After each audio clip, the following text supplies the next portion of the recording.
हरे कृष्ण। एकादशी के जिस व्रत से पापों पर अंकुश लग जाए तो उस व्रत को पापांकुशा एकादशी कहा जाता है। और ये पवित्र एकादशी आती है आश्विन मास के शुक्ल पक्ष की एकादशी तिथि को। इस दिन गरुड़ पर विराजमान भगवान विष्णु की पूजा का विधान है। वनवास से लौटने के बाद भगवान श्री राम और उनके भाई भरत का मिलाप भी पापांकुशा एकादशी तिथि को ही हुआ था। इस वजह से इस तिथि का महत्व और भी बढ़ जाता है।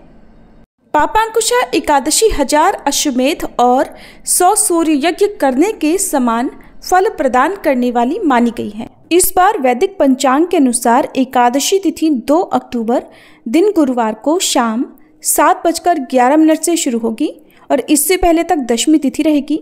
तो दशमी तिथि के नियमों का पालन 2 अक्टूबर गुरुवार को किया जाएगा। एकादशी तिथि 3 अक्टूबर शुक्रवार को शाम 6:32 पर समाप्त होगी। ऐसे में इस बार सूर्योदय व्यापनी तिथि 3 अक्टूबर शुक्रवार को है और पापांकुशा एकादशी का व्रत भी केवल 3 अक्टूबर शुक्रवार को ही रहेगा। 3 अक्टूबर शुक्रवार को ब्रह्म मुहूर्त सुबह 4:45 से लेकर 5:35 तक रहेगा। सूर्योदय होगा सुबह 6:23 पर और सूर्यास्त शाम 6:08 पर होगा। इस दिन धृति योग भी बन रहा है और धृति योग रात 9:46 तक रहेगा। इस योग में निर्माण कार्य करना शुभ माना जाता है, जैसे कि भूमि पूजन या शिलान्यास आदि। इसके अलावा श्रवण नक्षत्र सुबह 9:34 तक रहेगा और बाद में धनिष्ठा नक्षत्र प्रारंभ हो जाएगा। और भद्रा काल 3 अक्टूबर शुक्रवार को सुबह 6:57 से शुरू होगा और भद्रा काल की समाप्ति होगी शाम 6:32 पर।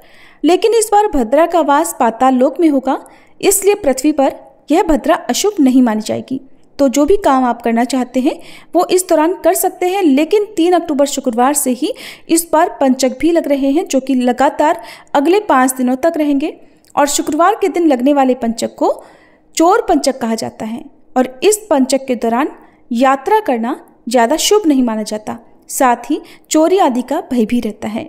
द्वादशी तिथि 3 अक्टूबर शुक्रवार को शाम 6:33 से शुरू होगी और अगले दिन 4 अक्टूबर शनिवार को शाम 5:09 पर समाप्त होगी। हरिवासर का समय द्वादशी तिथि लगते ही प्रारंभ हो जाता है, जो कि इस बार 3 अक्टूबर शुक्रवार को रात 12 बजे तक समाप्त हो जाएगा।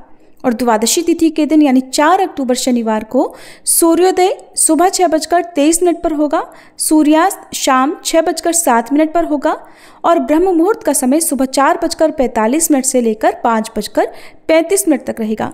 और इस दिन राहु काल सुबह 9 बजे से 10:30 बजे तक रहेगा। व्रत खोलने का शुभ मुहूर्त 4 अक्टूबर शनिवार को सुबह 6:16 से 8:45 तक रहेगा। एकादशी के दिन चावल या चावल से बनी चीज़ों का त्याग करें और इस दिन अपनी सामर्थ्य के अनुसार निर्धन लोगों को दान की सामग्री दान में दें। द्वादशी के दिन भगवान विष्णु को तुलसी के पत्ते रखकर सात्विक भोजन का या मौसमी फलों का या दूध से बनी मिठाइयों का भोग लगाकर स्वयं भी प्रसाद रूप में ग्रहण करके व्रत खोला जाता है। प्राचीन काल में विंध्य पर्वत पर क्रोधन नामक एक क्रूर बहेलिया रहता था। क्रोधन ने अपनी पूरी जिंदगी गलत कार्यों जैसे हिंसा, मद्यपान आदि में बिता दी थी और जब उसके जीवन का अंतिम समय आया तब यमराज ने दूतों को क्रोधन को लाने को भेजा। यमदूतों ने क्रोधन को इस बात की जानकारी दे दी कि कल उसके जीवन का अंतिम दिन होगा।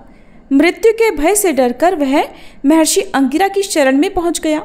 महर्षि ने क्रोधन की दशा को देखकर उस पर दया की और उसे पापांकुशा एकादशी का व्रत करने को कहा और इस व्रत को करने से क्रोधन के सभी पाप जलकर नष्ट हो गए और उसे अंततः भगवान की कृपा से मोक्ष की प्राप्ति हुई। इस प्रकार यह एकादशी जाने अनजाने में किए गए सभी पापों को नष्ट कर डालने की क्षमता रखती है। इसलिए अपने पापों का प्रायश्चित करते हुए और भविष्य में ऐसी गलतियां न दोहराने की कामना से जो व्यक्ति इस व्रत को करता है उसके हर प्रकार के पाप जलकर भस्म हो जाते हैं।